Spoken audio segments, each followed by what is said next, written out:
The morning sun cast long shadows across Main Street in Cedar Creek, Texas, as George Strait pulled his dusty pickup truck into the Starbucks parking lot.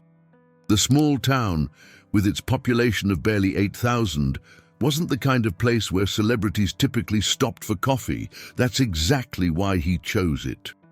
George adjusted his worn baseball cap lower over his eyes and checked his reflection in the rearview mirror. 3 days of stubble, a faded denim shirt, and boots that had seen better years.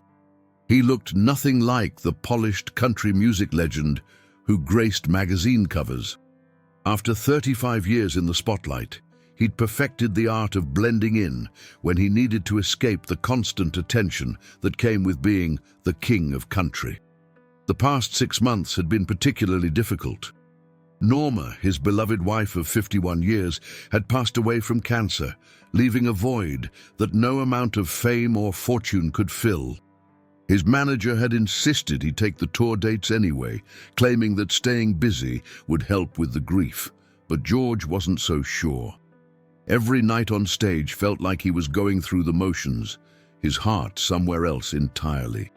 He pushed open the glass door of the Starbucks, the familiar aroma of coffee beans and pastries greeting him. The place was moderately busy for a Tuesday morning, a few business people tapping away on laptops, some retirees sharing gossip over lattes, and a handful of high school students who should have been in class. Behind the counter stood Amanda Foster, a 22-year-old with auburn hair pulled back in a neat ponytail and anxious green eyes that darted nervously between customers. She'd been working at this Starbucks for 2 years, ever since dropping out of college when her anxiety disorder became too overwhelming to manage alongside her studies. The job wasn't glamorous, but it paid the bills for the small apartment she shared with 2 roommates, and the routine helped keep her panic attacks at bay. "Good morning. What can I get started for you?" Amanda asked, her voice carrying the practiced cheerfulness required by corporate policy, though her hands trembled slightly as she reached for a cup. "Just a black coffee. Large, please," George replied, his voice gravelly from years of singing and the emotional weight he'd been carrying. Amanda nodded and turned to pour the coffee, grateful for the simple order. Complicated drinks made her nervous, especially when there was a line forming behind customers. As she worked, she couldn't help but notice something familiar about the man's voice, though she couldn't quite place it. From his office in the back, David Morrison emerged, clipboard in hand, and a deep frown etched across his 43-year-old face. David had been the manager of this particular Starbucks for 3 years, ever since his construction business went under during the economic downturn. The transition from being his own boss to working for corporate had been humbling, and the stress of supporting his wife Karen and their 2 teenage daughters on a manager's salary had made him increasingly bitter. Karen had been out of work for 8 months after being laid off from the local bank, and their eldest daughter Jessica needed money for college applications. Their younger daughter, Megan, required expensive medication for her diabetes that their insurance only partially covered. The financial pressure had been mounting, and David found himself taking out his frustrations on his employees and customers more often than he cared to admit. As David scanned the coffee shop, his eyes landed on George, taking in the worn clothing and weathered appearance. In David's stressed mindset, he saw what he perceived as a potential problem. Someone who looked like they might not have money to pay, or worse, someone who might loiter and drive away their more affluent customers. "That'll be $3.85, Amanda said softly, handing George his coffee. George reached into his wallet and pulled out a $20 bill. "Keep the change," he said, offering Amanda a kind smile. Amanda's eyes widened at the generous tip, which was more than she typically made in tips during an entire shift. "Thank you so much, sir. That's very kind of you." David, however, interpreted the large bill differently. In his experience managing this store, people who looked like George and paid with 20s were often trying to pass counterfeit money or were involved in some kind of scam. His paranoia, fueled by the financial stress at home and a recent corporate memo about being vigilant against fraud, kicked into overdrive. "Excuse me," David said, approaching George with authority. "I need to check that bill." George looked confused, but handed over the 20 without complaint. David held it up to the light, ran his fingers over it, and even used the counterfeit detection pen they kept behind the counter. The bill was obviously genuine, but David's mood had already soured. "Sir, I'm going to have to ask you to finish your coffee and move along," David said, his voice carrying an edge that made several other customers look up from their conversations. "I'm sorry," George replied, genuinely puzzled. "Is there a problem?" "We don't allow loitering," David continued, though George had been in the store for less than 5 minutes and was clearly a paying customer. Amanda watched the exchange with growing discomfort. She could see that the customer had done nothing wrong and was being treated unfairly, but her anxiety disorder made it difficult for her to speak up. Her hands began to shake more noticeably as she wiped down the counter, wishing she had the courage to say something. "We just bought coffee," George said calmly, though a flash of hurt crossed his features. "I'm not loitering." "Look, buddy," David said, his voice rising slightly. "I can tell your type. You're probably going to nurse that coffee for 2 hours, use our Wi-Fi, maybe ask other customers for money. We run a respectable business here." The coffee shop had grown noticeably quieter as other customers began to pay attention to the confrontation. Among them was Rebecca Williams, who had just finished her chemotherapy session at the medical center across the street and stopped in for a tea to settle her stomach. Rebecca was 38 years old, a single mother who had been battling stage 2 breast cancer for the past 8 months. The treatments had been brutal. She'd lost her long blonde hair, struggled with constant nausea, and missed countless days of work as a pediatric nurse at Cedar Creek General Hospital. The medical bills were mounting despite her insurance, and she'd been forced to take on extra shifts whenever her body would allow it, trying to keep up with expenses while raising her 16-year-old son Tyler on her own.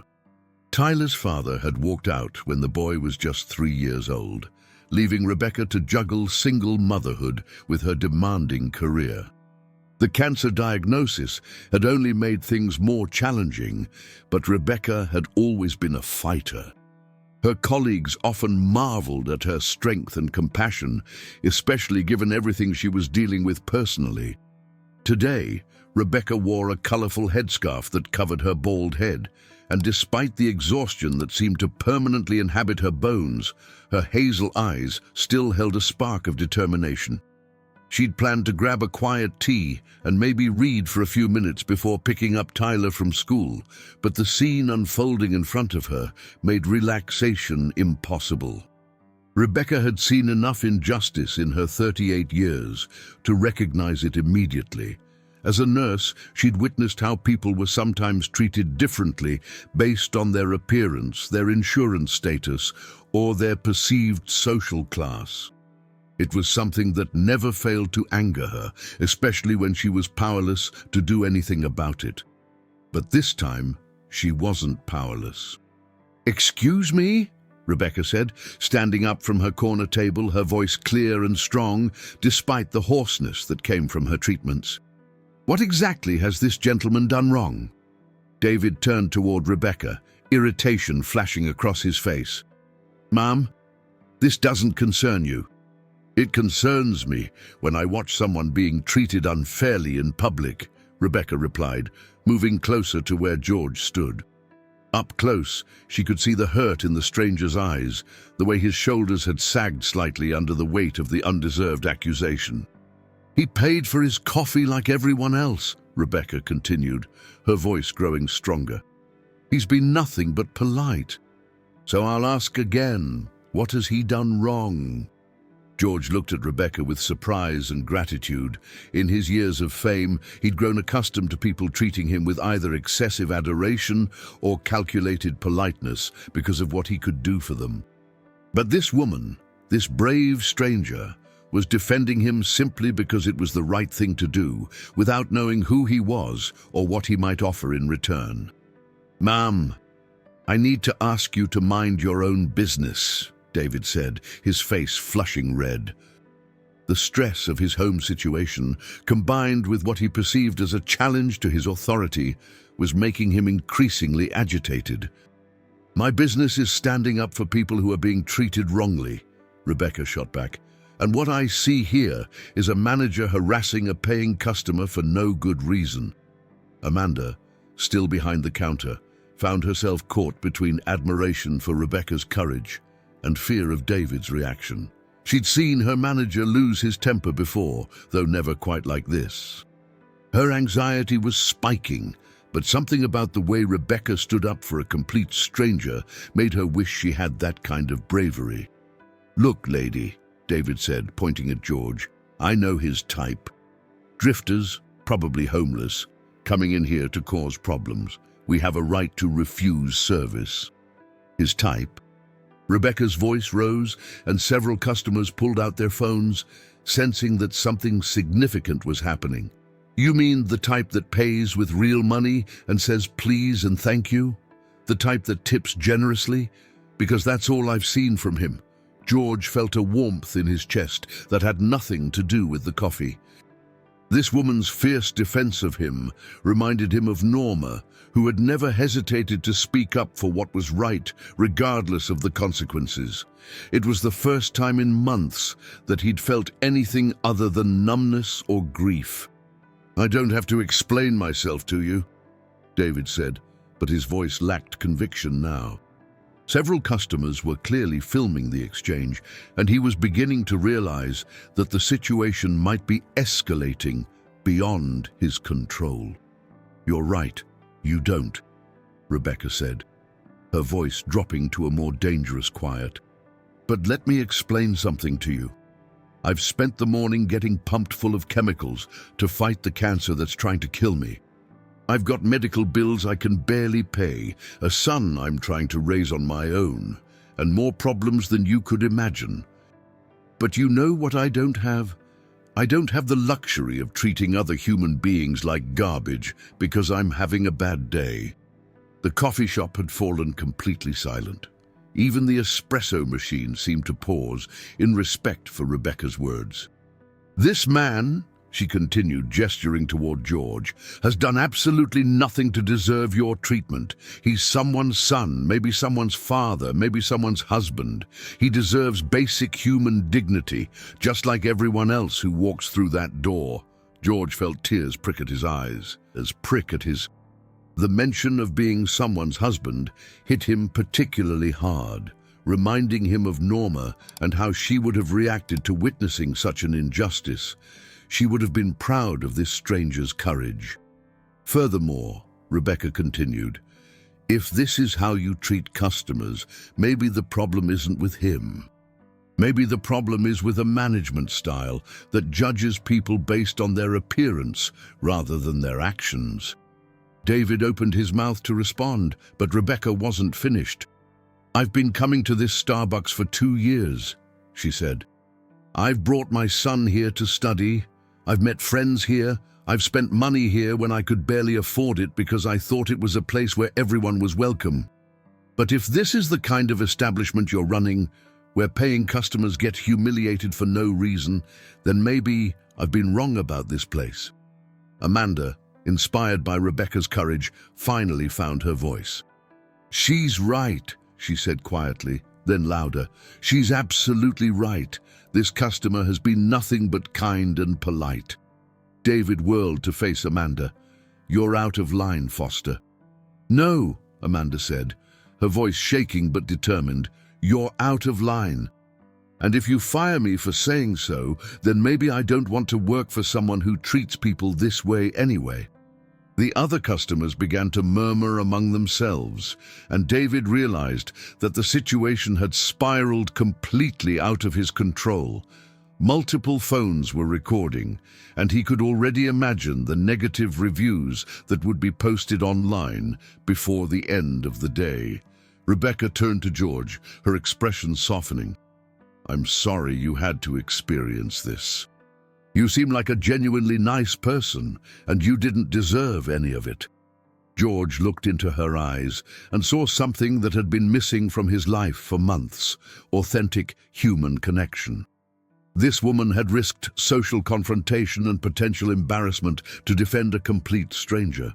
She had shown him a kindness that expected nothing in return. "Thank you," he said simply, his voice thick with emotion. "You didn't have to do that." "Yes, I did," Rebecca replied. "We all have to do that. If we don't stand up for each other, who will?" As Rebecca gathered her purse to leave, clearly disgusted with the entire situation, George realized he couldn't let her walk away without knowing how much her defense had meant to him. But before he could say anything more, David made one final catastrophic mistake. "Fine," David called out, his pride wounded and his judgment completely clouded by stress and embarrassment. "Both of you can get out. You're banned from this store." The collective gasp from the other customers was audible. Even Amanda looked shocked by David's overreach of authority. Rebecca turned back, her eyes blazing. "You're banning me? For what? For standing up to a bully? For causing a disturbance and interfering with business operations?" David replied, though his voice cracked slightly. That was the moment when James Mitchell, a 45-year-old journalist from the local newspaper, looked up from his laptop in the corner booth where he'd been nursing a coffee and working on what he hoped would be his comeback story. James had been struggling with alcoholism for the past 3 years, ever since a scandal at his previous job in Dallas had cost him his reputation and career. He'd moved to Cedar Creek to start over, taking a job at the small local paper for a fraction of his former salary, trying to rebuild his life one story at a time. James had been sober for 8 months now, attending AA meetings religiously and slowly regaining his skills as a journalist. He'd witnessed the entire confrontation, and his instincts told him this was more than just a customer service dispute. There was something about the quiet dignity of the man being harassed, something about the passionate defense from the woman with the headscarf, something about the obvious injustice of the situation that screamed story. But more than that, James recognized genuine human drama when he saw it. After years of chasing celebrity scandals and political corruption, he'd developed an eye for moments that revealed fundamental truths about human nature. And what he'd just witnessed was a perfect example of how ordinary people could show extraordinary courage in the face of casual cruelty. As Rebecca and George prepared to leave, James made a decision that would change all of their lives. He stood up, pulling out his phone, and approached the unlikely pair. "Ma'am," he said to Rebecca, "I'm James Mitchell from the Cedar Creek Chronicle. I witnessed everything that just happened, and I think the community needs to hear about it. Would you be willing to talk to me?" Rebecca looked at James suspiciously. The last thing she wanted was attention, especially given her current health struggles and her desire to protect Tyler from any unnecessary drama. "I don't know," she said hesitantly. "I wasn't trying to make a scene. I just couldn't stand by and watch someone be treated that way." "That's exactly why people need to hear about it," James said gently. "What you did took real courage. In a world where most people would have just looked away, you stood up. That matters." George, listening to the exchange, felt a growing sense of unease. While he was deeply grateful for Rebecca's defense, the last thing he needed was media attention that might reveal his identity. He'd come to Cedar Creek specifically to avoid the spotlight, to grieve privately and find some peace away from the constant scrutiny that came with being a public figure. "I should probably go," George said quietly, not wanting to complicate things further for Rebecca. But Rebecca surprised him. "No," she said firmly, "don't let him chase you away. You have as much right to be here as anyone else." George felt another wave of gratitude toward this remarkable woman. Even now, with a reporter asking questions and the situation becoming more complicated, she was still thinking about his dignity and rights. Amanda, who had been watching from behind the counter with growing admiration for both Rebecca and George, made an impulsive decision. During her break, she pulled out her own phone and began typing a post on her personal social media account. Just watched the most incredible thing at work. A customer was being treated terribly by my manager for no reason other than his appearance. Then this amazing woman stood up and defended him with such passion and courage. She talked about fighting cancer and raising a kid alone, but she still took the time to protect a stranger's dignity.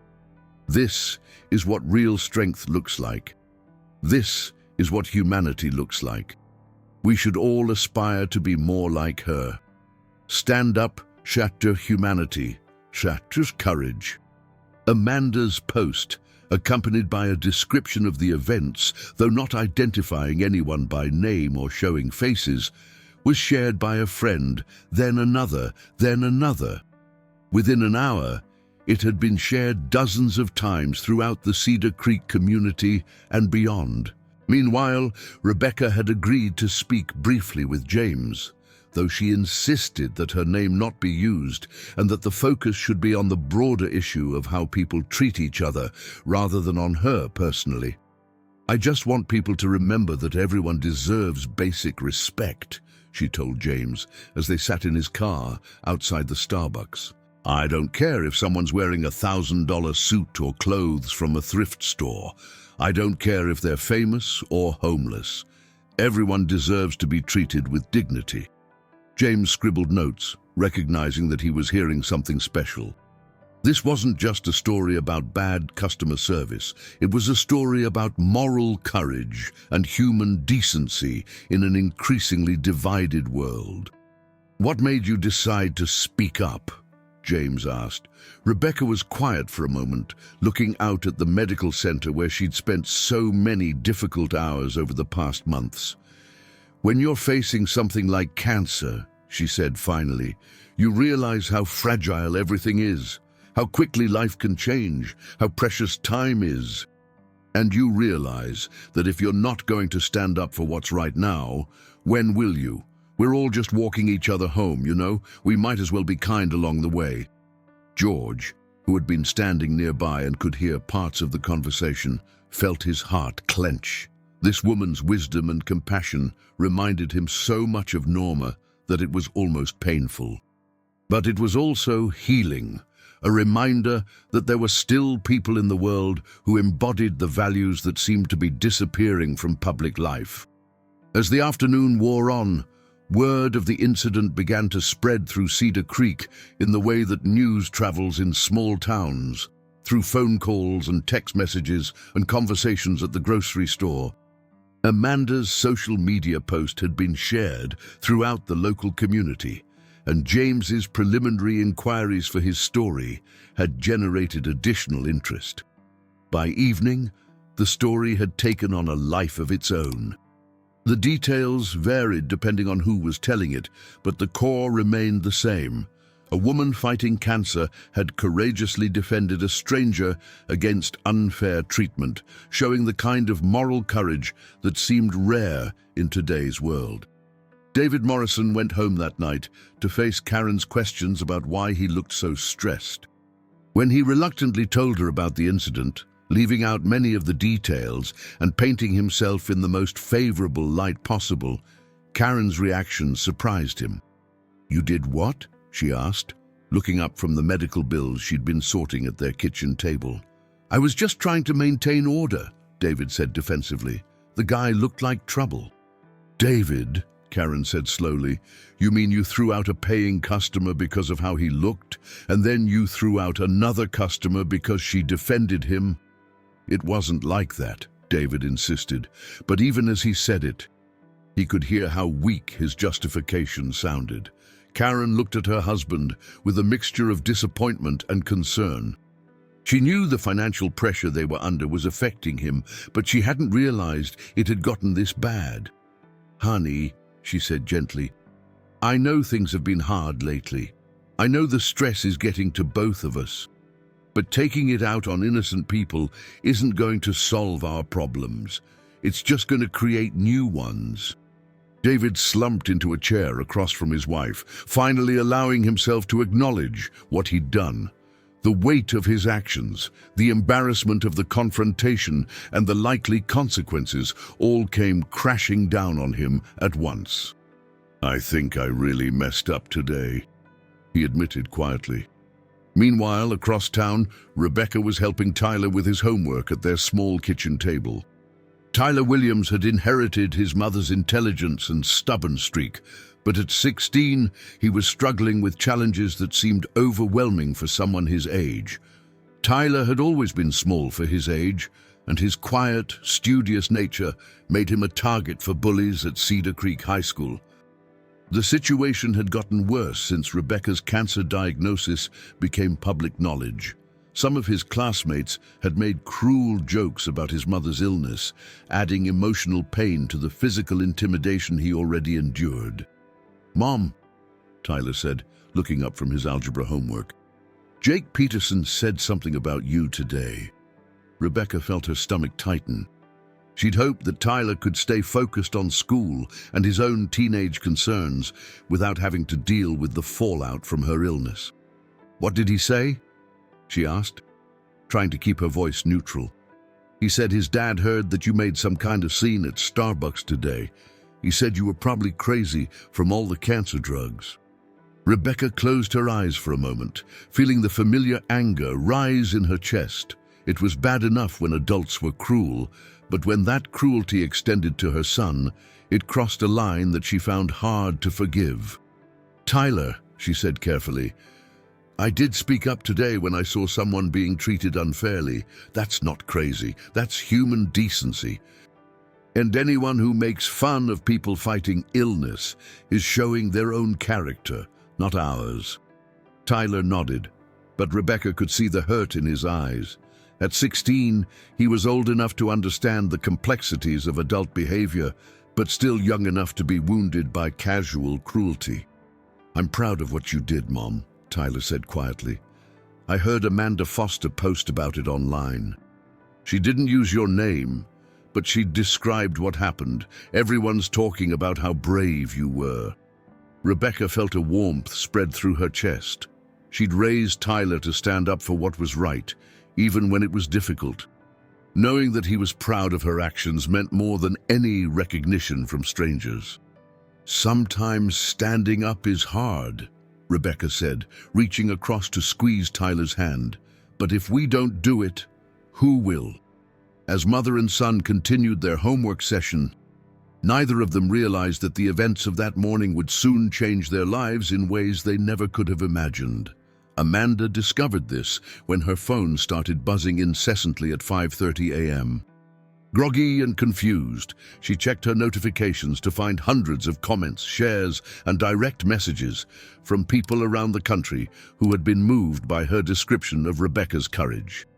"OMG, this woman is a hero," read one comment. "We need more people like her in this world." As a cancer survivor myself, I know how hard it is to fight your own battles, let alone stand up for someone else. "This woman is incredible," read another. "Does anyone know who this angel is? I want to send her flowers," read a third. Amanda sat in her small bedroom, surrounded by the detritus of her anxiety-driven lifestyle. Empty coffee cups, prescription bottles for her panic disorder, books she'd started but never finished, and realized that her simple Facebook post had somehow tapped into something much larger than a local customer service dispute. Her phone rang, startling her. The caller ID showed James Mitchell from the Cedar Creek Chronicle.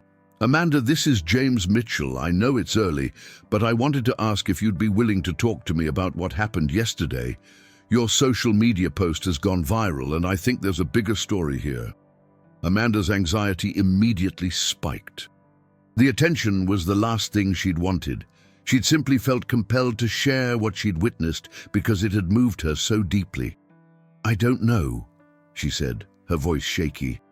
I didn't mean for this to become such a big deal. I understand, James said gently. He'd learned, through his years of journalism and his recovery from alcoholism, how to approach people who were reluctant to share their stories. But sometimes the things that touch people most deeply are the things we do without expecting recognition. What you witnessed yesterday, what you shared, it means something to people. 20 miles away in the larger city of Austin, George Strait was sitting in his hotel room, scrolling through his phone with growing amazement and concern. His manager, Tom Bradley, had called him at dawn with news that a story about him being kicked out of a Starbucks was trending on social media, though thankfully his identity hadn't been revealed yet.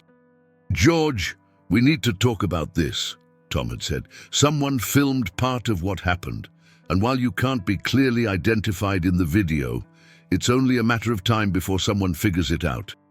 We should get ahead of this."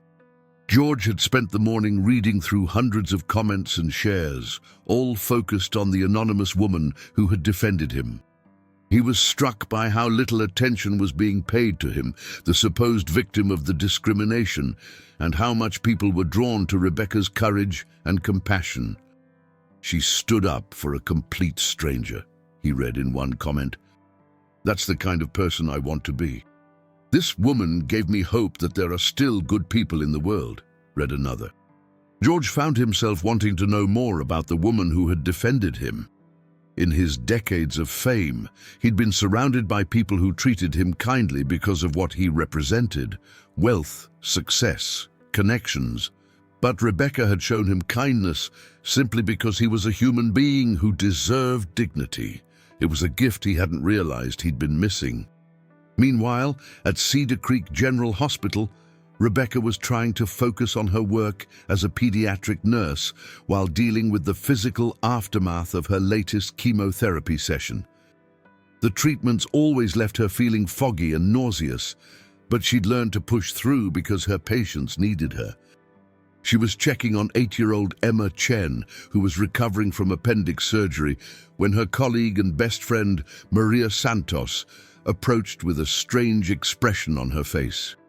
"Rebecca, have you been on Facebook today?" Maria asked. "No, why?" Rebecca replied, adjusting Emma's IV line and making a note on her chart. "You know I barely have time for social media. There's a post going around about something that happened at Starbucks yesterday. It sounds like it might be about you." Rebecca looked up, confused. "About me? What are you talking about?" Maria pulled out her phone and showed Rebecca Amanda's post, which by now had been shared over 5,000 times and had hundreds of comments from people around the country. Rebecca read through the post with growing amazement. While her name wasn't mentioned, the details were clearly about her encounter with David Morrison and the stranger she'd defended. "This is surreal," Rebecca said, scrolling through some of the comments. "I was just doing what anyone should do." "That's exactly the point," Maria said. "Apparently not everyone would do what you did. People are calling you a hero." Rebecca felt uncomfortable with the attention, but also touched by the outpouring of support from strangers. Many of the commenters were sharing their own stories of discrimination and unfair treatment, and several were cancer patients or survivors who said Rebecca's courage had inspired them. "Look at this one," Maria said, pointing to a comment that had received dozens of likes. "My mom died of cancer last year, and toward the end, she was so weak that people would stare at her in public. I always wished someone would have stood up for her the way this woman stood up for that stranger. Thank you for showing us what real strength looks like." Rebecca felt tears prick at her eyes. She'd been so focused on her own battle with cancer that she hadn't fully considered how her actions might inspire others who were facing similar struggles. Her phone buzzed with a text message from Tyler. "Mom, everyone at school is talking about some viral post about a woman with cancer who defended someone at Starbucks. Is that you?" Before Rebecca could respond, another text came in. "Mom, you're famous, and I'm proud of you." Across town, Linda Patterson was opening her small diner, Linda's Place, for what she feared might be one of the last times. The 62-year-old widow had been struggling to keep the family business afloat since her husband Chuck died 2 years earlier. The diner had been a Cedar Creek institution for 35 years, but rising costs, decreased foot traffic, and competition from chain restaurants had pushed her to the brink of bankruptcy. Linda's hands shook as she unlocked the front door and flipped on the lights, illuminating the worn vinyl booths and faded photographs of Cedar Creek's history that covered the walls. She'd received a notice from the bank yesterday. She had 30 days to bring her loan payments current or face foreclosure. As she started the coffee and began prepping for the breakfast rush that seemed to get smaller every month, Linda couldn't help but think about Chuck and how disappointed he'd be to see their life's work disappearing. Her first customer of the day was James Mitchell, who had developed a routine of stopping by Linda's Place for coffee and breakfast while he worked on his stories. James had grown fond of the older woman's no-nonsense attitude and the way she remembered how he liked his eggs. "Morning, Linda," James said, sliding into his usual booth. "The usual?" "Coming right up, honey," Linda replied, though James could hear the weariness in her voice. As Linda cooked his breakfast, James worked on his laptop, crafting the story about the Starbucks incident.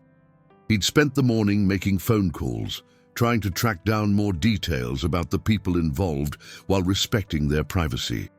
"Linda," James said as she set his plate down, "have you heard about what happened at the Starbucks yesterday?" "Hard to avoid it," Linda replied with a wry smile.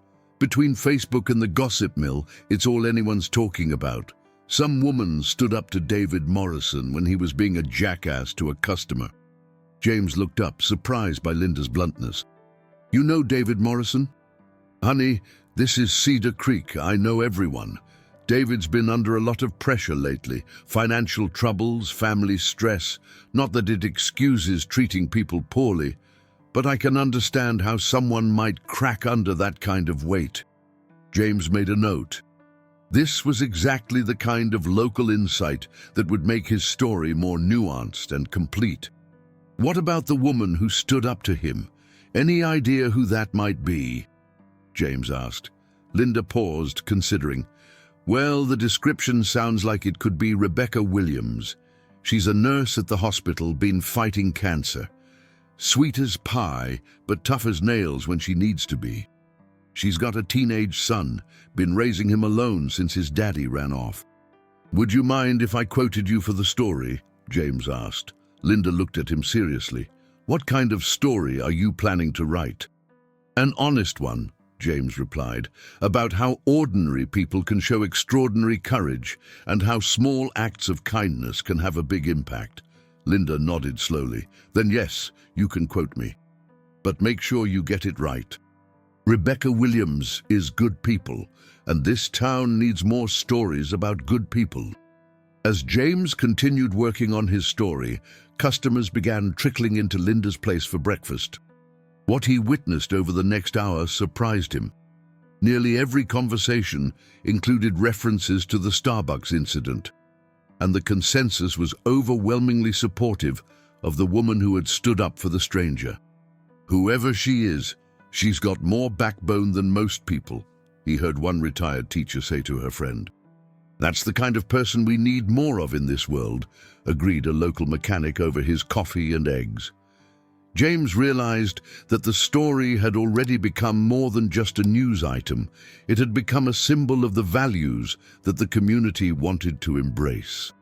Back at the Starbucks, David Morrison arrived for work to find a corporate representative waiting for him in the parking lot. Sandra Hughes from the regional office had driven down from Dallas after receiving multiple calls about the incident. "Mr. Morrison, we need to talk," Sandra said, her expression serious but not unkind. In David's office, Sandra laid out what corporate had learned about the previous day's events. Multiple customers had contacted the corporate complaint line. Several negative reviews had been posted online, and the social media attention was growing by the hour. "David, I know you've been under a lot of stress lately," Sandra said. "Your district manager mentioned that you've been dealing with some personal challenges.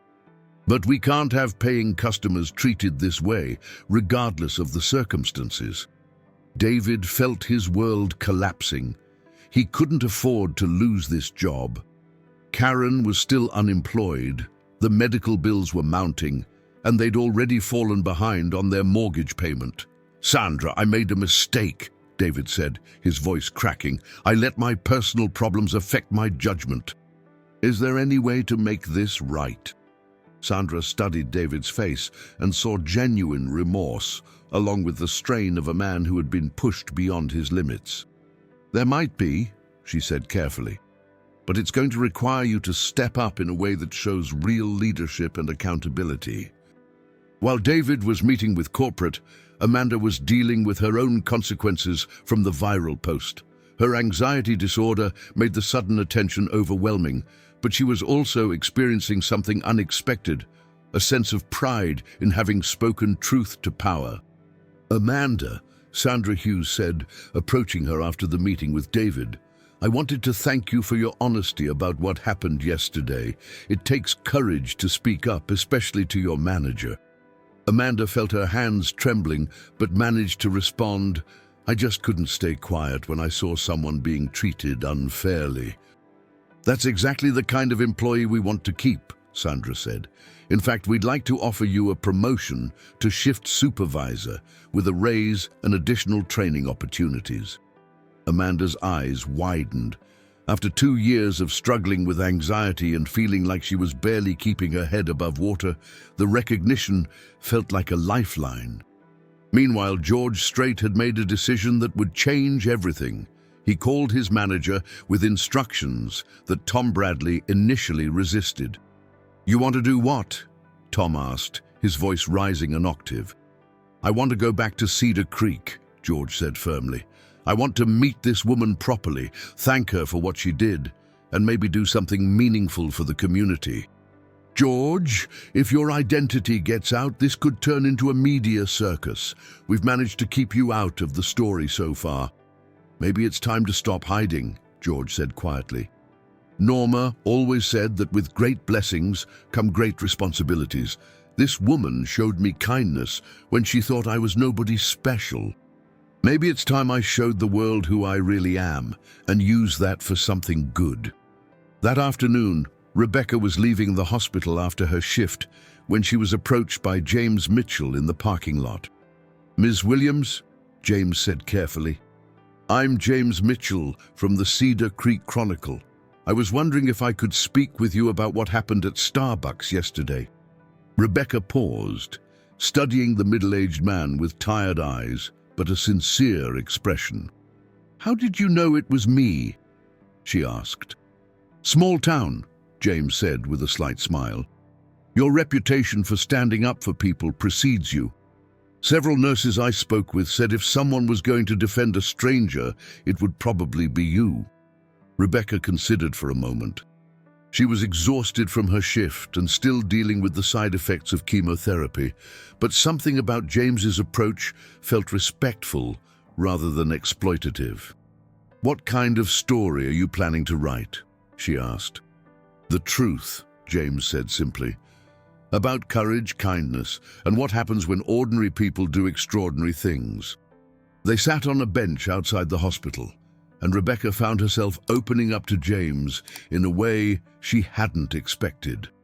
She talked about her cancer journey, about raising Tyler alone, about the challenges of maintaining hope when everything seemed stacked against her. "But none of that matters," she said finally. "What matters is that when I saw someone being treated poorly, I couldn't just stand by and watch. My mother always taught me that we're all responsible for each other." "What would you want people to take away from this story?" James asked. Rebecca thought for a long moment, watching the sun set over the small town that had become her home. "That kindness matters," she said. that standing up for each other matters, that even when we're fighting our own battles, we still have a responsibility to help others fight theirs. As James drove back to the newspaper office to write his story, he knew he had something special. This wasn't just a local news item. It was a story about the best of human nature in a time when such stories seemed increasingly rare. That evening, Tyler Williams was doing homework in their small living room when his mother returned from her interview with James Mitchell. "How did it go, Mom?" Tyler asked, looking up from his textbook. "Good, I think," Rebecca said, settling into the worn armchair that had been her refuge during the worst days of chemotherapy. "He seems like a decent man, someone who wants to tell the story right." Tyler studied his mother's face. Despite her exhaustion and the physical toll of her treatments, there was something different about her today, a sense of purpose that had been missing since her diagnosis. "Mom, can I ask you something?" Tyler said. "Of course, sweetheart." "When you stood up for that man yesterday, weren't you scared? I mean, of making a scene, of people judging you?" Rebecca smiled at her son, this young man who was growing up too fast because of circumstances beyond his control. "I was terrified," she admitted, "but you know what scared me more? The idea of staying silent when someone needed help. Your grandmother used to say that courage isn't about not being afraid. It's about doing the right thing, even when you are afraid." Tyler nodded thoughtfully. His mother's words reminded him of his own struggles with the bullies at school. He'd been staying quiet, trying to avoid confrontation, but maybe that wasn't the answer. "Mom," Tyler said quietly, "I've been having some problems at school. Some kids have been giving me a hard time about your cancer." Rebecca felt her heart clench. She'd tried so hard to shield Tyler from the adult problems surrounding her illness, but she should have known that cruelty had a way of finding its targets. "What kind of problems?" she asked gently. Tyler told her about Jake Peterson and his friends, about the cruel jokes and the daily humiliation he'd been enduring. As he spoke, Rebecca felt the same righteous anger that had driven her to defend the stranger at Starbucks.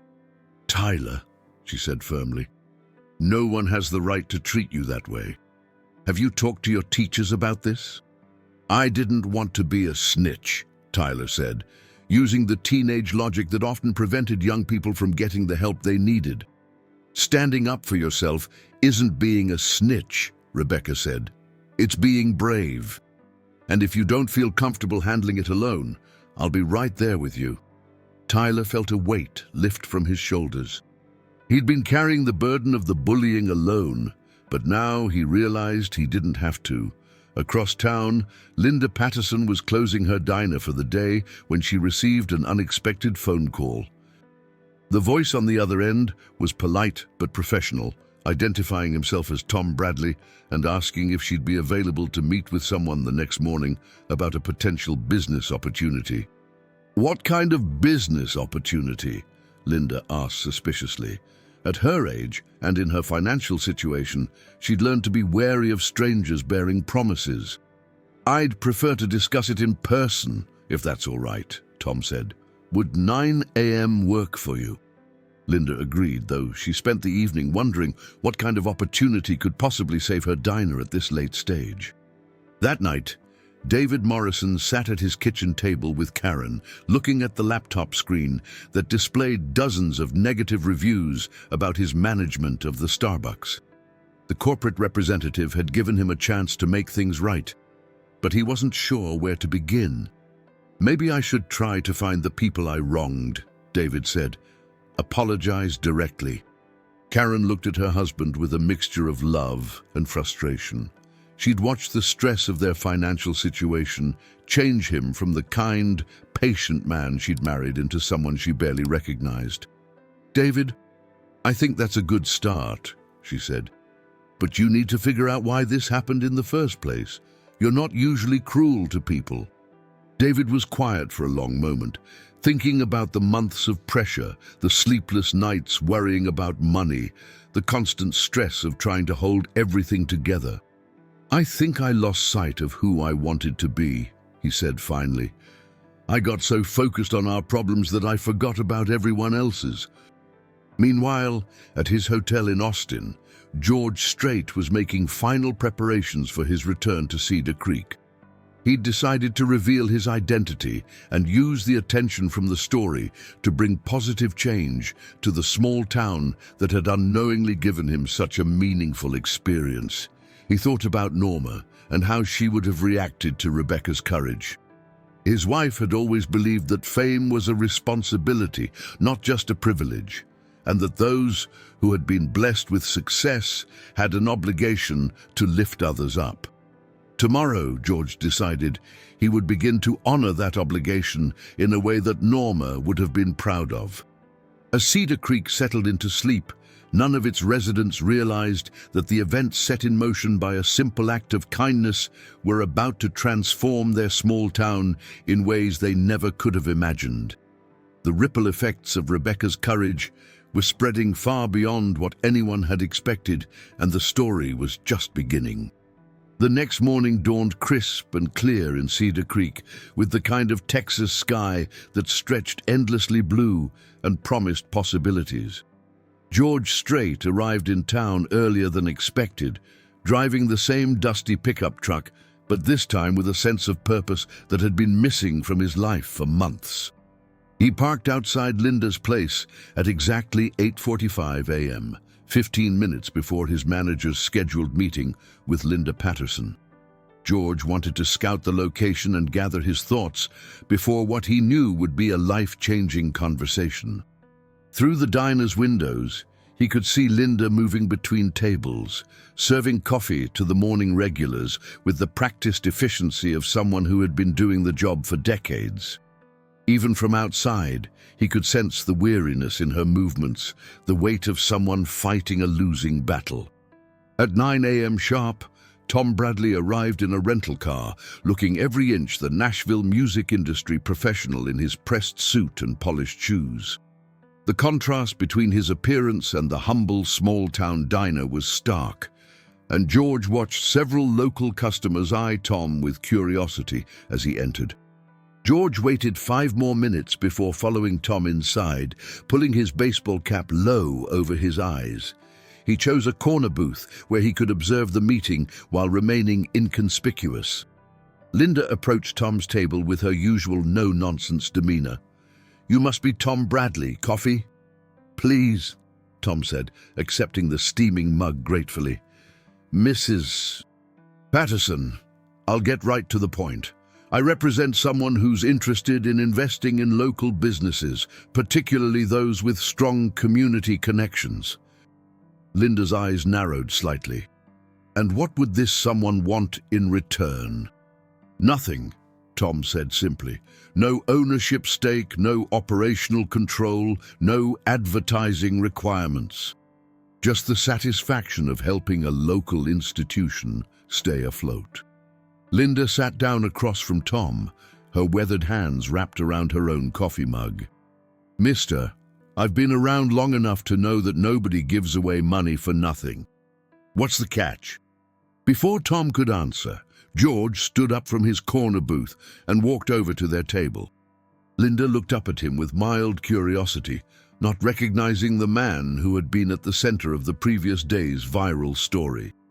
"Ma'am," George said, removing his baseball cap and extending his hand, "my name is George Strait, and I'd like to buy this diner." The coffee mug slipped from Linda's hands, shattering on the floor and sending hot liquid splashing across the worn linoleum. The entire diner fell silent as every customer turned to stare at the country music legend standing in their midst. "You're—" Linda stammered, her face pale with shock. "Yes, ma'am," George said gently, "and I believe I owe you an explanation." Word of George Strait's presence in Linda's place spread through Cedar Creek faster than a summer wildfire. Within 30 minutes, a crowd had gathered outside the diner, pressing against the windows and holding up phones to capture glimpses of the country music icon who had somehow materialized in their small town. Inside, George sat across from Linda, who was still processing the surreal turn her morning had taken. Tom had discreetly positioned himself near the door to manage the growing crowd of curious onlookers. "Mr. Strait," Linda said, her voice shaky, "I don't understand. Why would you want to buy my diner?" George took a sip of coffee and looked around at the photographs covering the walls. Images of Cedar Creek's history, local high school football teams, families celebrating birthdays and anniversaries in the worn vinyl booths. "Mrs. Patterson, 2 days ago I was the stranger who got kicked out of the Starbucks down the street," George said quietly. "A woman named Rebecca Williams stood up for me when I couldn't stand up for myself. She showed me kindness that expected nothing in return, courage that came from the heart, and dignity that money can't buy." Linda's eyes widened as the pieces fell into place. "You were the man she defended." "Yes, ma'am. And her actions reminded me of something my wife used to say, that we're all just walking each other home, and we might as well be kind along the way." George's voice caught slightly as he mentioned Norma, and Linda saw the grief that still lived in his eyes. "I came to Cedar Creek to hide from my life," George continued. "But this town, and especially that remarkable woman, reminded me that hiding isn't living. My wife believed that blessings should be shared, and I've been blessed more than most. I'd like to start sharing those blessings here, with people who understand what real community means." Linda wiped tears from her eyes with the back of her hand. "Mr. Strait, this diner isn't worth much in dollars and cents." "Ma'am, it's worth everything in the ways that matter," George replied. "It's a place where people gather, where stories are shared, where community happens. That's priceless." Meanwhile, at Cedar Creek General Hospital, Rebecca was starting her shift when her phone began buzzing incessantly. Text messages, missed calls, and notifications flooded her screen faster than she could process them. "Rebecca!" Maria Santos called out, rushing down the hallway with excitement written across her face. "Have you seen the news?" "What news?" Rebecca asked, though a knot was forming in her stomach. The attention from yesterday's social media post had already felt overwhelming. "George Strait is in town," Maria exclaimed. "He's at Linda's place right now, and people are saying he was the man you defended at Starbucks." Rebecca felt the world tilt slightly. "George Strait? The country singer?" "Yes, it's all over social media." "He just revealed that he was the customer David Morrison kicked out, and he's apparently buying Linda's diner to thank the community for your kindness." Rebecca sank into a nearby chair, overwhelmed by the magnitude of what Maria was telling her. The quiet stranger she'd defended had been one of the most famous musicians in the world, and her simple act of standing up for what was right had somehow set in motion events that were now saving Linda's struggling business. "This is insane," Rebecca whispered. "Insane wonderful," Maria corrected. "Rebecca, do you realize what this means? George Strait is calling you a hero on national television." At Cedar Creek High School, Tyler Williams was in his third period English class when his teacher, Mrs. Henderson, made an announcement that changed everything. "Class, I've just received word that we have some very exciting news about one of our students' families," Mrs. Henderson said, looking directly at Tyler with a warm smile. "Tyler, your mother has apparently caught the attention of some very important people." Tyler felt every eye in the classroom turn toward him, including those of Jake Peterson and his friends who had been tormenting him about his mother's illness. "What do you mean?" Tyler asked cautiously. Mrs. Henderson pulled up a news article on her laptop and projected it onto the classroom smartboard. The headline read, "Country music legend George Strait praises Angel, who defended him in Texas coffee shop." The article included quotes from George's impromptu press conference at Linda's place, where he had spoken eloquently about Rebecca's courage and the impact her actions had on him during one of the darkest periods of his life. "Your mother stood up for someone she thought was just a regular person in need of help," Mrs. Henderson read from the article. "That kind of character, that kind of heart, is what makes heroes. Not fame, not fortune, but the willingness to do what's right when it matters most. Tyler felt a surge of pride, unlike anything he'd ever experienced. For months, he'd watched his mother fight cancer with quiet dignity, working extra shifts to pay medical bills and worrying about his future while never complaining about her own struggles. Now the world was seeing what he'd always known, that Rebecca Williams was extraordinary. Jake Peterson, who had been snickering in the back row, fell silent as the full weight of the situation became clear. The woman he'd been mocking was being praised by one of the biggest stars in country music for her moral courage. After class, Tyler was surprised when Jake approached him in the hallway. "Hey, Tyler," Jake said awkwardly, his usual swagger replaced by something that might have been shame. I saw the news about your mom." Tyler tensed, expecting another cruel joke, but Jake's expression was different than usual. "Look, man, I said some pretty messed up things about her being sick and everything," Jake continued. "I didn't know. I should have known better anyway, but seeing all this stuff about how brave she is, I feel like a complete jerk." Tyler studied Jake's face, looking for signs of sarcasm or mockery, but found only genuine remorse. "She is brave," Tyler said quietly. "She's been fighting cancer and working and taking care of me, and she never complains. Ever." "Yeah, I can see that now," Jake said. "Look, I'm sorry, okay, about all the stuff I said. It was wrong, and I'm going to make sure the other guys know it too."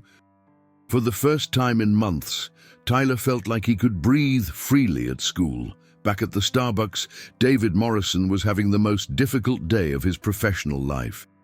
The news of George Strait's identity had brought a fresh wave of negative attention to the coffee shop, and corporate had called an emergency meeting for that afternoon. Amanda Foster, meanwhile, was experiencing the surreal situation of being interviewed by a reporter from Austin about her viral social media post. The shy young woman who struggled with anxiety was being called a voice of conscience and praised for her courage in speaking up.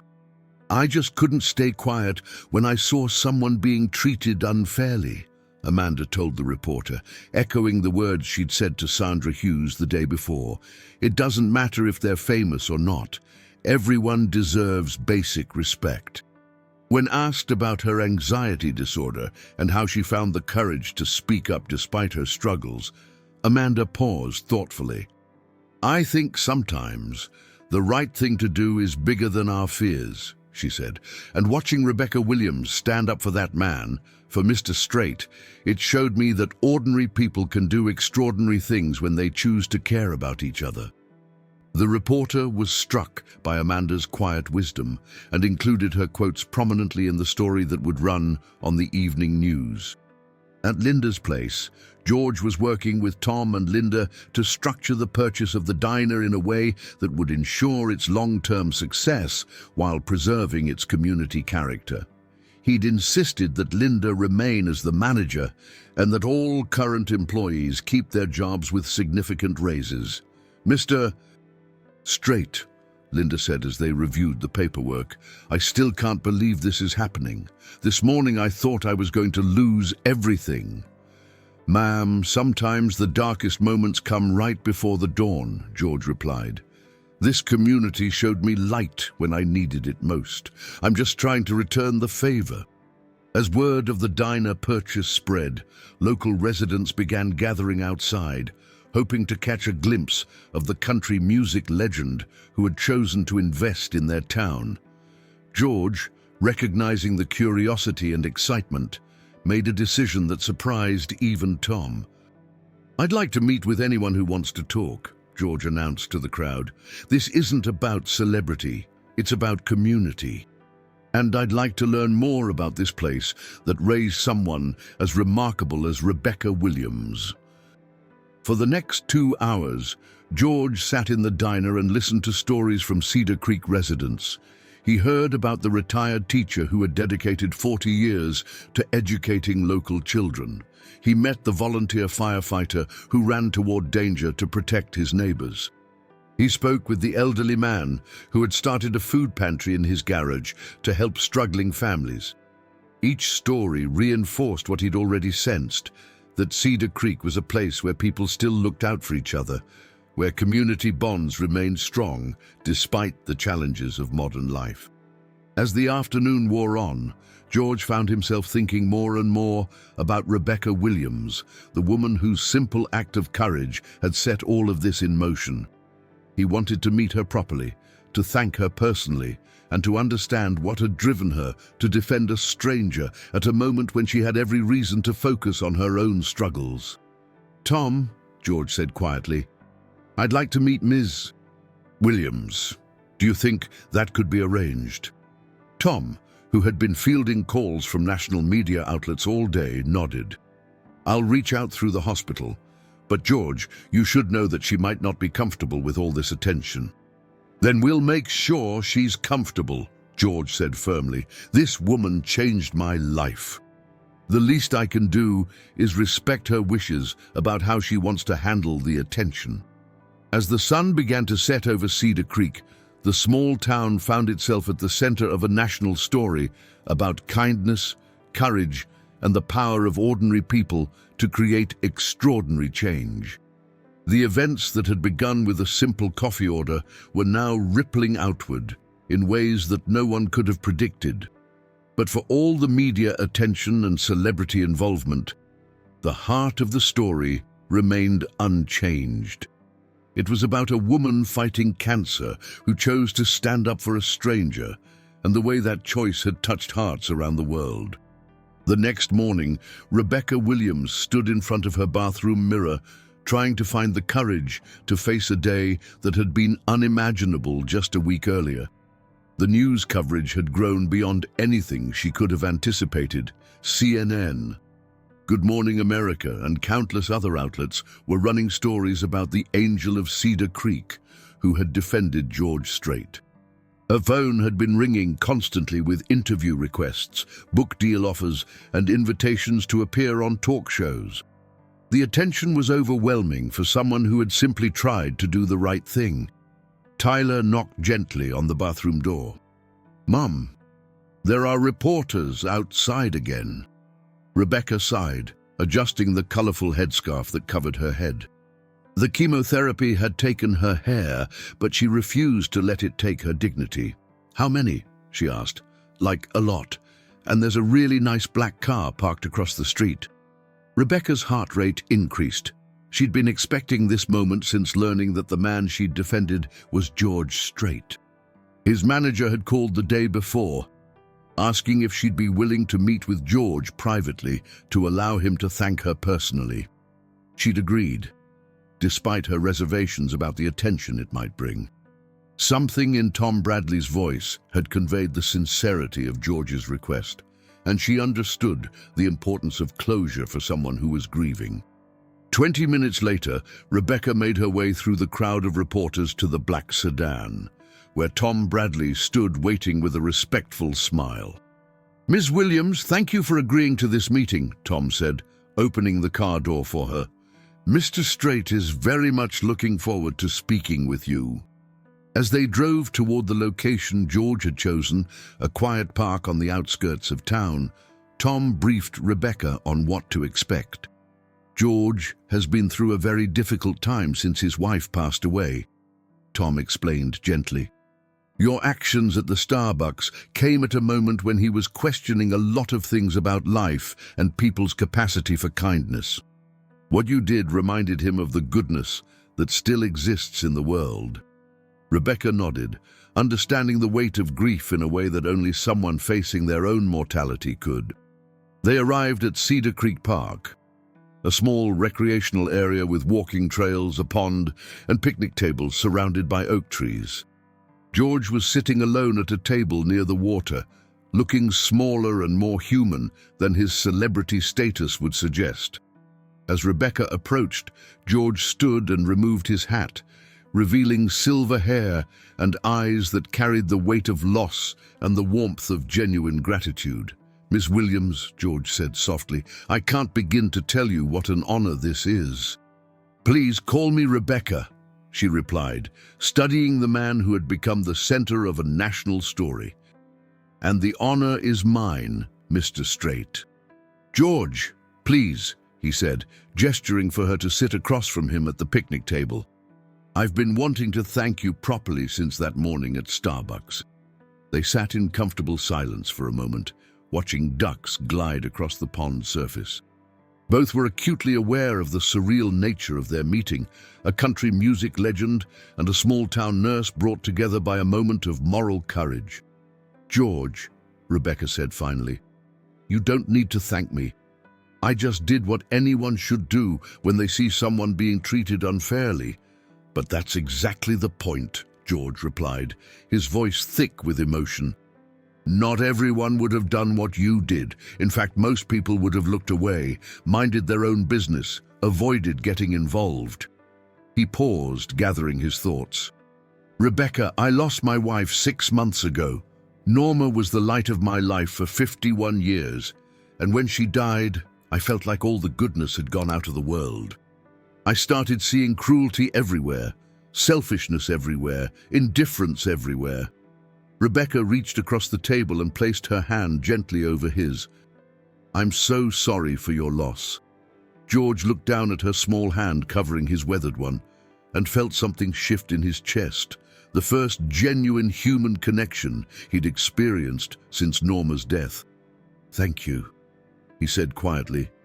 "But what you need to understand is that when you stood up for me that morning, when you defended a complete stranger with such passion and courage, you reminded me that Norma was wrong." Rebecca looked confused. "Wrong about what?" "She used to say that we're all just walking each other home, and we might as well be kind along the way," George explained. "After she died, I thought maybe she was being naive. Maybe the world was darker than she believed. But then you proved her right. You showed me that there are still people who choose kindness, who choose courage, who choose to walk others home even when they're fighting their own battles." Tears welled up in Rebecca's eyes as she understood the deeper meaning of their encounter. "George, I'm fighting cancer. I have a teenage son I'm raising alone, medical bills I can barely afford, and some days I'm so tired I can barely get out of bed. But none of that changes the fact that we have to take care of each other. It's what makes us human."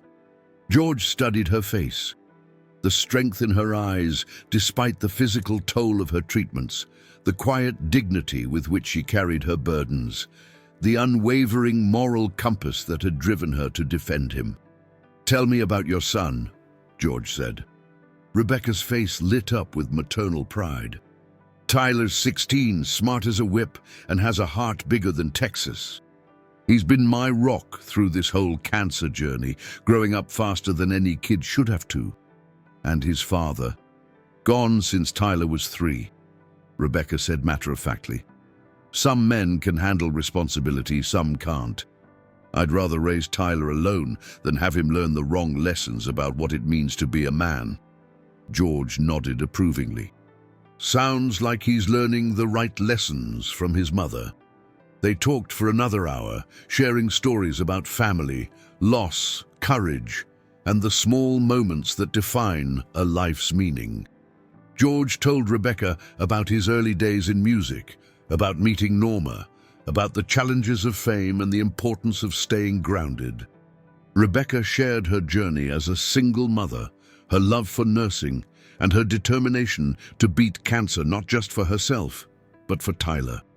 As their conversation deepened, both realized they were experiencing something rare, a genuine connection between two people who understood life's fragility and chose to respond with grace rather than bitterness.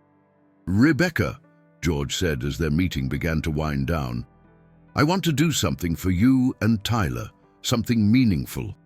Not because of the media attention or to make myself feel better, but because I believe good people deserve good things." Rebecca shook her head gently. "George, you don't owe me anything. What you've already done for Linda and the diner, the jobs you've saved, the hope you've brought to this community, that's more than enough." "But it's not about owing," George insisted. "It's about wanting to.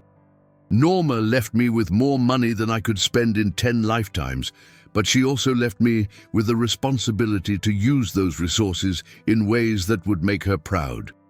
Rebecca considered his words carefully. What did you have in mind?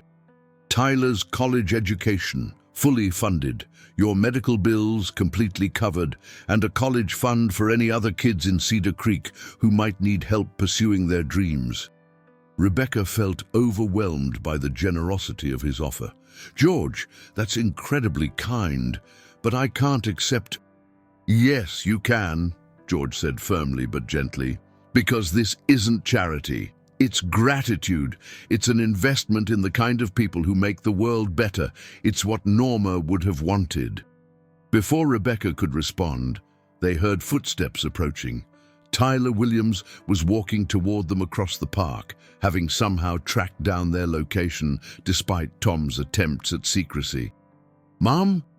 Tyler called out, uncertainty in his voice as he approached the picnic table where his mother sat with one of the most famous musicians in the world. "Tyler," Rebecca said, standing to hug her son, "I'd like you to meet George Strait." George stood and extended his hand to the teenager, immediately struck by the young man's respectful demeanor and the intelligence in his eyes. "Mr. Strait," Tyler said, shaking George's hand firmly, "I wanted to thank you for what you've done for our town. And I wanted you to know that my mom has always been the kind of person who stands up for others. What she did for you is who she is every single day." George felt his throat constrict with emotion. This young man's quiet dignity and obvious love for his mother reminded him of the values that truly mattered. "Tyler, your mother is an extraordinary woman, and it's clear she's raised an extraordinary young man," George replied. "I was just telling her that I'd like to help with your college education, if that's something you'd be interested in." Tyler's eyes widened, but his first instinct was to look at his mother for guidance.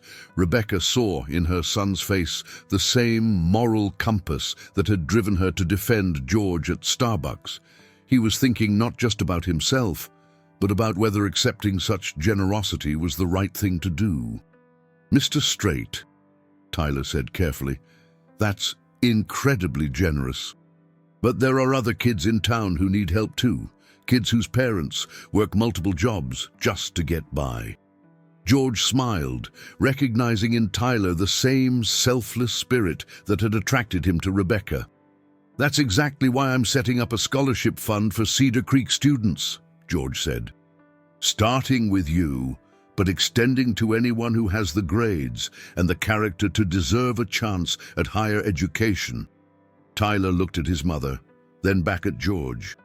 "In that case, yes, sir. Thank you. I promise I'll make the most of any opportunity you give me." As the three of them sat together at the picnic table, George felt something he hadn't experienced since Norma's death. A sense of family, of belonging, of purpose beyond his own grief. "Rebecca, Tyler," George said, "I'd like to propose something else. I'd like to become a regular part of this community, not as a celebrity making appearances, but as a neighbor who's invested in seeing Cedar Creek thrive." Rebecca and Tyler exchanged glances, both understanding that they were witnessing something remarkable, a genuine transformation sparked by a simple act of kindness. "What does that look like?" Rebecca asked. "It looks like me buying a house here, spending time here, getting to know the people who showed me what community really means," George said. "It looks like using whatever influence I have to bring attention and resources to the issues this town faces. It looks like learning from people like you how to live with purpose and grace." As the sun began to set over Cedar Creek Park, the three of them continued talking about possibilities for the future, about dreams and responsibilities, about the ways that individual actions could create ripple effects that changed entire communities.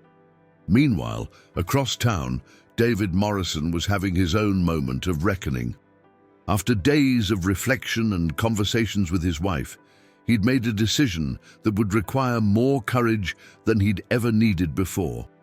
He stood outside Rebecca Williams's house, waiting for her return, holding a handwritten letter of apology and a small gift for Tyler, a college preparation book he'd purchased with his own money, despite their tight financial situation. When Rebecca and Tyler arrived home, they found David standing nervously by their front door. "Ms. Williams," David said, his voice shaking slightly, "I don't expect forgiveness, but I needed to apologize in person for how I treated you and Mr. Strait. There's no excuse for my behavior, and I wanted you to know that I understand what I did was wrong." Rebecca studied David's face and saw genuine remorse, along with the strain of someone who had been pushed beyond his limits. "Mr. Morrison," Rebecca said gently, "we all make mistakes when we're under pressure.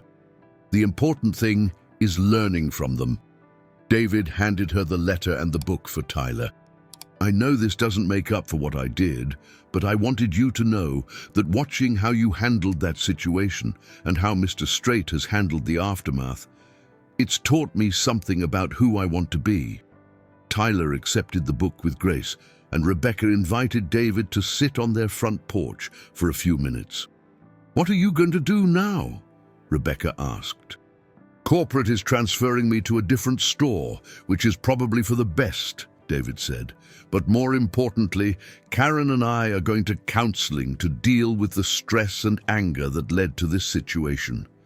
I never want to treat another human being the way I treated Mr. Strait." As David left, Rebecca reflected on the circle of redemption and growth that had emerged from what could have been just another ugly moment of human cruelty. Instead, it had become a catalyst for healing, growth, and community transformation. That evening, as Rebecca tucked Tyler into bed, despite his protests that he was too old for such maternal attention, he surprised her with a question that showed his maturity beyond his years. "Mom, do you think Dad would have been proud of what you did?" Rebecca paused, considering the question about the man who had abandoned them both when Tyler was just 3 years old. "I think your father would have been surprised," she said honestly. "He wasn't someone who understood the importance of standing up for others. But Tyler, the opinion that matters to me is yours. Are you proud of what I did?" Tyler smiled, the same smile that had sustained Rebecca through the darkest days of her cancer treatment. "Mum, I've always been proud of you.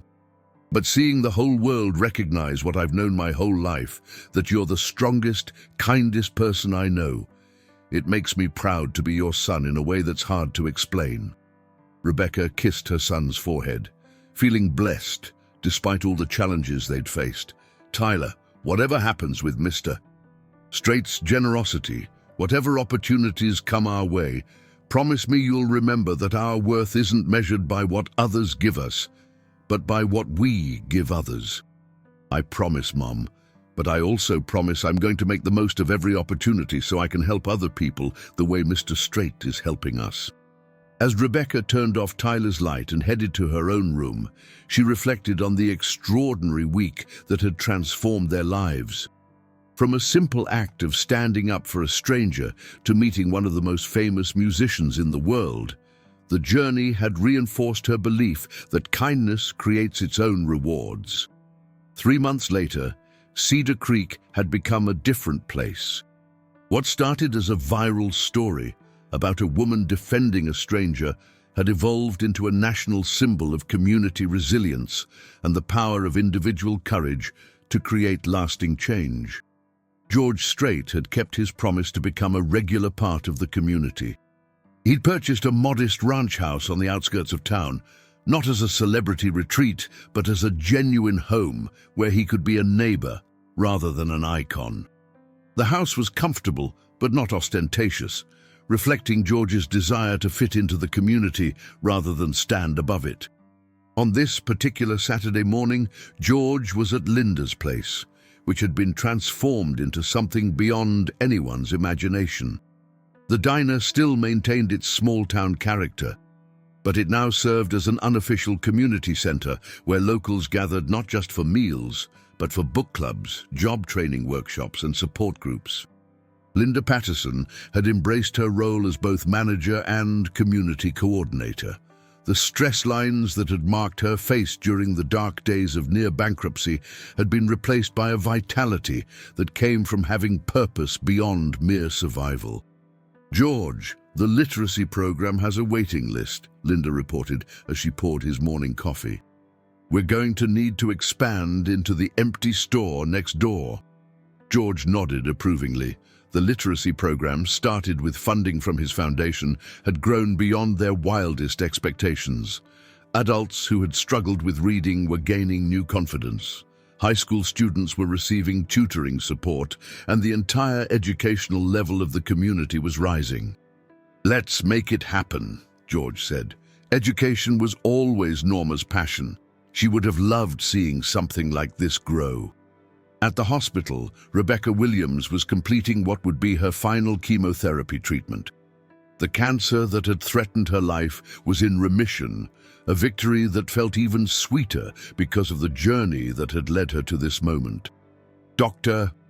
Sarah Chen, Rebecca's oncologist, reviewed the latest test results with a smile that conveyed both professional satisfaction and personal joy.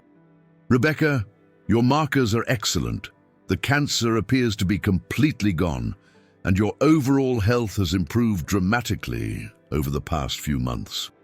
Rebecca felt tears of relief and gratitude flowing down her cheeks.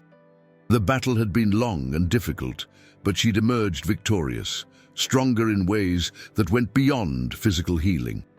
"Doctor, I know the medical treatment was crucial, but I think having something positive to focus on during these months made a huge difference," Rebecca said. "When you feel like you're part of something meaningful, it gives you strength to keep fighting." "Doctor." Chen nodded knowingly. She'd observed that patients who had strong community support and a sense of purpose often had better outcomes than those who faced their illness in isolation. Later that day, Rebecca walked across the street to the Starbucks, which had also undergone a transformation.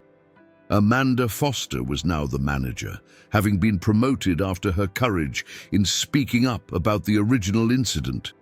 The coffee shop had become a gathering place for positive community activities, and Amanda had discovered that her anxiety diminished when she was focused on helping others rather than worrying about herself. "Rebecca!" Amanda called out as she entered. "How did the appointment go?" "Clean bill of health," Rebecca announced, accepting congratulations from the customers who had become like an extended family over the past months. David Morrison, who had requested a transfer back to Cedar Creek after completing anger management counseling and family therapy, approached with a nervous smile. "Ms. Williams, I wanted you to know that Karen and I have been volunteering with the literacy program at Linda's place," David said. "It's been healing, I guess is the word. Helping people instead of judging them." Rebecca smiled warmly. "David, that's wonderful. We all need second chances, and it sounds like you're making the most of yours." The interaction between Rebecca and David had become a symbol of the community's capacity for forgiveness and growth. Their respectful relationship showed that people could move beyond their worst moments to become better versions of themselves.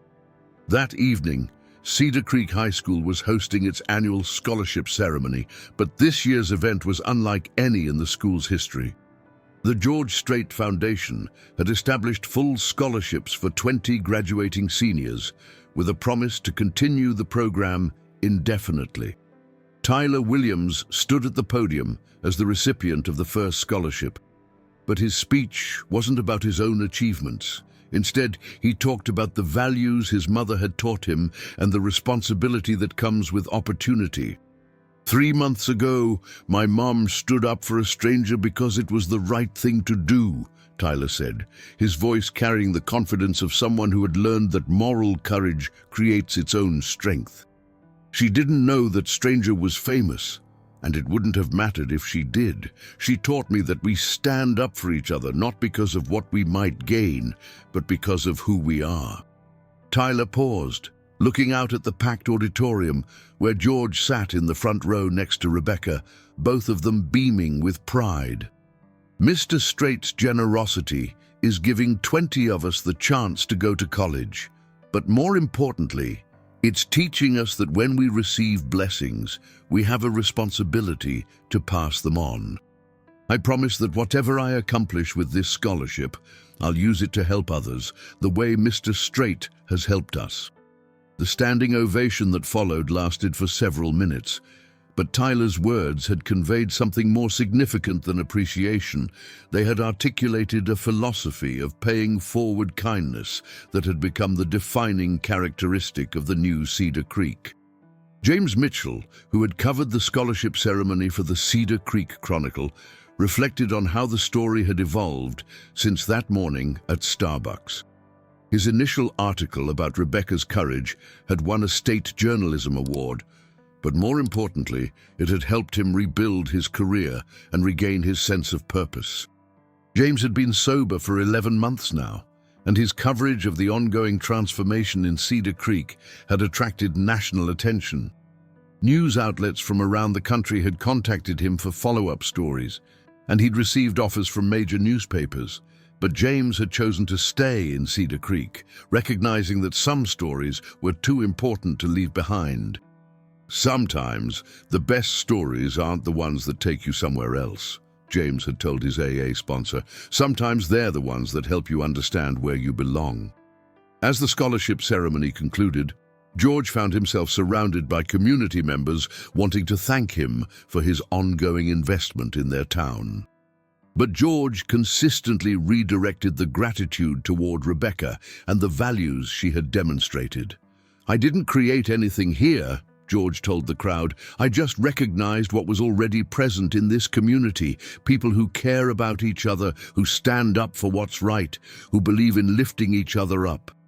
Rebecca Williams showed me what Cedar Creek was really about, and all I did was provide some resources for you to be more of who you already were."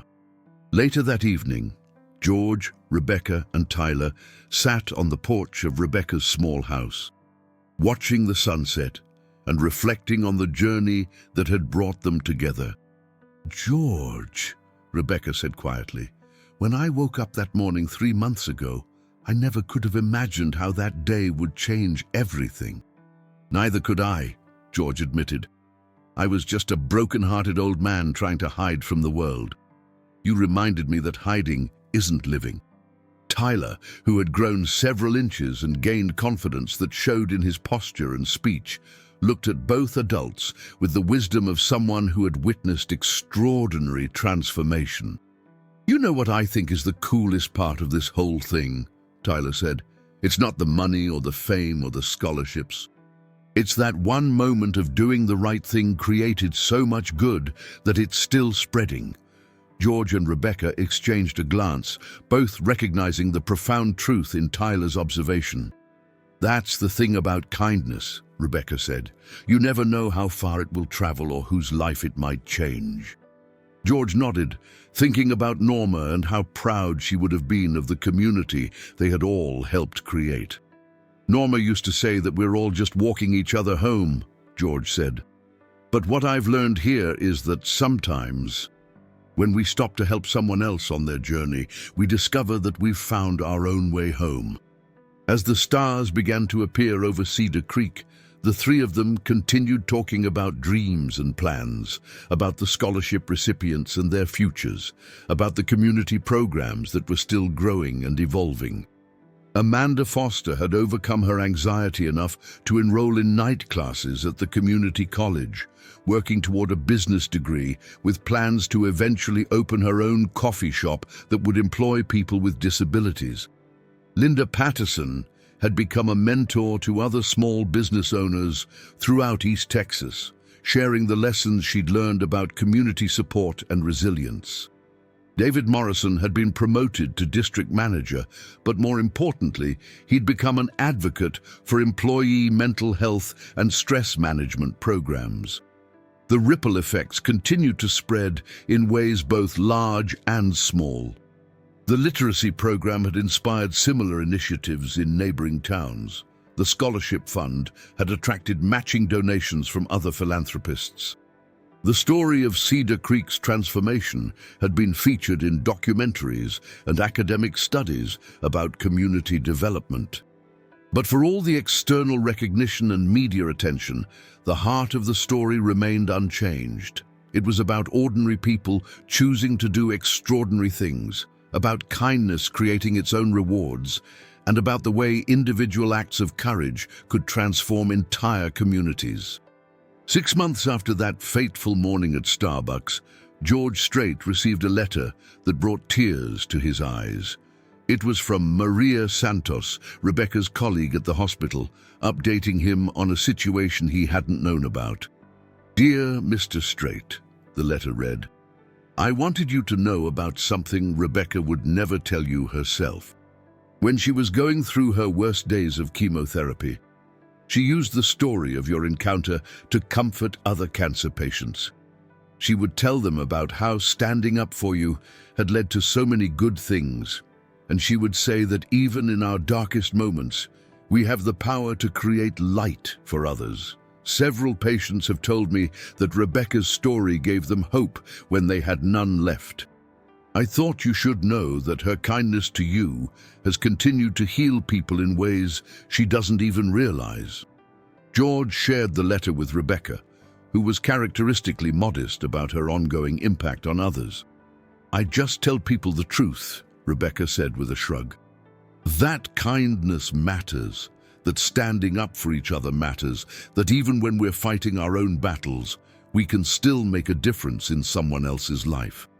As the first anniversary of their encounter approached, George suggested they mark the occasion not with celebration, but with service. Together with Tyler and other community members, they organized a day of volunteer activities throughout Cedar Creek, helping elderly residents with yard work, serving meals at the food pantry, reading to children at the library. "This is how we honor what happened," George said as volunteers gathered at Linda's place for orientation. "Not by celebrating ourselves, but by continuing to serve others." The Day of Service became an annual tradition, drawing volunteers from across Texas and beyond. People came not seeking celebrity encounters, but wanting to participate in the culture of kindness that had become Cedar Creek's defining characteristic. Tyler Williams, now a freshman at the University of Texas studying education with plans to return to Cedar Creek as a teacher, often reflected on how that morning at Starbucks had changed the trajectory of his entire life. "It's weird to think about," Tyler told his mother during one of their weekly phone calls. "If you hadn't stood up for Mr. Strait that day, I'd probably be working part-time jobs and going to community college, which would have been fine. But instead, I'm here studying to become a teacher, and I know I'm going to spend my career helping kids in small towns like ours reach their potential." Rebecca smiled as she listened to her son's voice, filled with purpose and confidence that had grown from understanding his place in a larger story of kindness and community. "Tyler, the best part is that you understand it's not about what you received, but about what you do with what you've been given. I learned that from watching you, Mom. You taught me that every day." As Rebecca ended the call with Tyler, she reflected on the journey that had brought her family to this point. The cancer was gone, Tyler was thriving in college, and she had returned to work at the hospital with a renewed sense of purpose. But perhaps most importantly, she had helped create something larger than herself, a community that understood the power of individual courage to create collective change, a place where kindness wasn't just appreciated, but actively cultivated and shared. George Strait, meanwhile, had found in Cedar Creek something that fame and fortune had never provided, a sense of belonging that came from being valued for his character rather than his celebrity.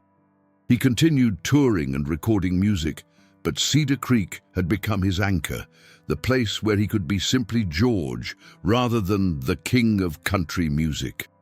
In his most recent album, George had included a song called "Walking Each Other Home," inspired by Norma's words and the community that had helped him understand their deeper meaning. The song had become a country music anthem about compassion and community, with proceeds supporting literacy programs in small towns across America. As the story of Cedar Creek continued to unfold, it served as a reminder that in an increasingly divided world, individual acts of courage and kindness could still create profound change. Rebecca Williams' decision to stand up for a stranger had saved a diner, transformed a community, launched scholarship programs, inspired volunteer initiatives, and proven that ordinary people could indeed do extraordinary things. The legacy of that morning at Starbucks wasn't measured in dollars donated or headlines generated, but in lives changed, relationships formed, and communities strengthened. It was proof that Norma Strait had been right all along. We are all just walking each other home, and when we choose kindness along the way, we create something beautiful that lasts far beyond our individual journeys. Years later, when journalism students studied the story of Cedar Creek, they would learn that the most powerful changes often begin with someone simply choosing to do the right thing. Even when it's difficult, even when they're fighting their own battles, even when no one is watching, Rebecca Williams had done the right thing because it was who she was, not because of what she might gain. That authenticity had touched a grieving country music legend, inspired a struggling community, and created ripple effects that continued to spread goodness throughout the world. In the end, the story wasn't really about George Strait being kicked out of Starbucks. It was about Rebecca Williams being exactly who she was, a woman of courage, compassion, and character, at the moment when someone needed her to be those things. And that perhaps is the most important lesson of all. We never know when our moment to make a difference will come, but when it does, the choice to respond with kindness rather than indifference can change not just one life, but countless lives in ways we may never fully understand. The story of Cedar Creek serves as a testament to the enduring power of human decency and the extraordinary impact that ordinary people can have when they choose courage over comfort, kindness over indifference, and community over isolation. As George Strait often says when he tells this story at his concerts, sometimes the biggest blessings come disguised as ordinary moments, and the greatest heroes are the people who do the right thing when they think nobody's watching. Rebecca Williams reminded me that we're all capable of being someone's angel, and sometimes all it takes is standing up when someone needs us to stand. The legacy continues, one act of kindness at a time, proving that love, courage, and community are forces more powerful than any challenge they might face.